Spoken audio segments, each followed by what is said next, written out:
Good evening to all. இது Thursday evening. ரொம்ப நாள் ஆன மாதிரி இருந்தது சாதம் செஞ்சு. ஸோ இன்றைக்கி வந்து பச்சைப்பயிர் குழம்பு அது கூட சாதம் தான் பண்ணியிருந்தேன். ஏன்னா அருண் லஞ்ச் எடுத்துகிட்டு போகிறது இல்லைல்ல, ஸோ நான் மேக்ஸிமம் சாதம் செய்யறதில்ல வீட்டில். ஸோ இன்றைக்கி வந்து நைட்டு டின்னருக்கு சாதம் தான். பச்சைப்பயிர் குழம்பு வந்து அருணுக்கு ரொம்ப பிடிக்கும். ஃபஸ்ட்டு பச்சைப்பயிரை வறுத்துட்டு அதை மிக்ஸி ஜாரில் ஒன்று ரெண்டாக அரைச்சிக்கோங்க. அதுக்கப்புறம் குக்கரில் எப்போ போல் வெங்காயம் தக்காளிலாம் சேர்த்துட்டு அதையும் சேர்த்துட்டு காரத்துக்கு வெறும் பச்சை மிளகாய் மட்டும் சேர்த்துக்கோங்க, வேறு எதுவும் சேர்க்க வேணாம். அதை வேக வச்சிடலாம். ஒரு பக்கம் வந்து கருவாடு தொக்குக்கு ரெடி பண்ணிகிட்டு இருந்தேன். அருண் வந்து கருவாடு சாப்பிட மாட்டாங்க, ஸோ எனக்காக மட்டும் கொஞ்சமாக ரெடி பண்ணிகிட்டு இருந்தேன். அருணுக்கு வந்து முட்டை ஆம்லேட் போட்டு கொடுத்தாச்சு.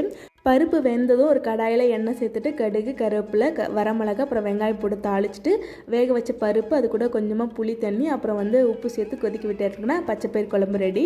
குழம்பு இறக்கிட்டு அதுக்கப்புறம் குக்கரில் அரிசி வச்சுட்டேன். இந்த பக்கம் வந்து கருவாடு தொக்கும் ரெடி ஆகிடுச்சு.